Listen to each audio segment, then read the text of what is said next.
Six so cute cats in my apartment. So black and white and look so tiny. Look tidy.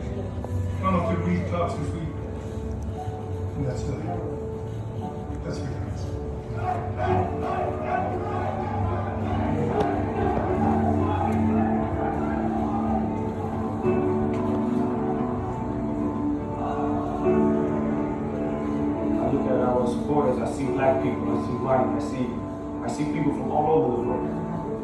It's not only Kurd, we represent the Kurd, we're a Kurdish national team. But they can relate to it because we represent their story. Wow. We represent the people who don't have the rights, So have the cute. freedom they want, don't have the country.